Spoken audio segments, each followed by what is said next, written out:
मंडळी, लोकसभा निवडणुकीत सपाटून मार खाल्ल्यानंतर सत्ताधारी महायुती सरकारनं विधानसभेसाठी कंबर कसली आहे। नमस्कार मंडळी, आपण पाहत आहात विशेष खास। तर विषय असा आहे की मॅट्रिज नावाच्या संस्थेनं महाराष्ट्र विधानसभा निवडणुकी संदर्भात एक सर्वे केलाय। काय आहे सर्वेमध्ये तेच या व्हिडिओमध्ये पाहू। तर विधानसभा निवडणूक दिवाळीनंतर होण्याची दाट शक्यता आहे। या निवडणुकीत पुन्हा एकदा महायुती विरुद्ध महाविकास आघाडी असा सामना होईल। लोकसभेतील पराभवानंतर महायुतीनं लाडकी बहीणसारखी योजना आणत विधानसभेसाठी मताची पेरणी सुरू केलेली आहे। या सगळ्या पार्श्वभूमीवर मॅट्रिजनं केलेल्या सर्वेक्षणातून महत्त्वाचे अंदाज वर्तवण्यात आलेले आहेत। तर मॅट्रिजच्या ताज्या सर्वेनुसार विधानसभा निवडणुकीत भारतीय जनता पक्ष सर्वात मोठा पक्ष ठरू शकतो। 2014-2019 नंतर पुन्हा एकदा भाजपला विधानसभेत राज्यात सर्वाधिक जागा मिळण्याचा अंदाज आहे। मताच्या टक्केवारीचा विचार केल्यास सर्वाधिक 25.8% मतदान भाजपला होईल।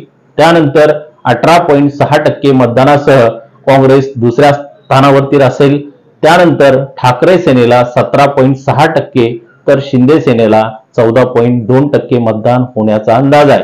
राष्ट्रवादी काँग्रेसच्या दोन्ही गटांना 10%पेक्षा कमी मतं मिळतील असा कयास आहे। अजित पवार गटाला 5.2% तर शरद पवार गटाला 6.2% मतं मिळण्याचा अंदाज आहे।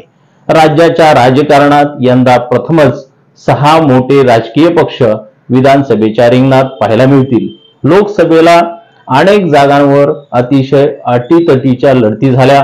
विधानसभेला सुद्धा त्याचीच पुनरावृत्ती होण्याची शक्यता आहे।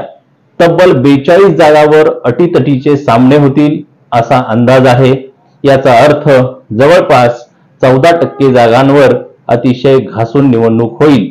राज्यात विधानसभेच्या एकूण 288 जागा आहेत। बहुमतासाठी 145 जागा गरजेच्या आहेत। महायुतीचा विचार केल्यास भाजप पुन्हा एकदा मोठा भाऊ ठरण्याची दाट शक्यता आहे। भाजपला 95 ते 105 जागा मिळतील असा अंदाज आहे। तर शिंदे सेनेला 19 ते 24 जागा आणि अजित पवार गटाला 7 ते 12 जागा मिळण्याचा अंदाज आहे। तर दुसरीकडे महाविकास आघाडीत काँग्रेस सर्वात मोठा पक्ष ठरू शकतो। त्यांना 42 ते 47 जागा मिळण्याचा अंदाज आहे।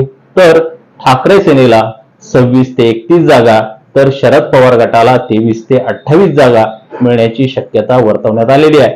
अन्य पक्षांना 11 ते 16 जागांवर यश मिळू शकतं। या सर्वेबद्दल तुम्हाला काय वाटतं ते कमेंट बॉक्समध्ये तुमचं मत नोंदवा।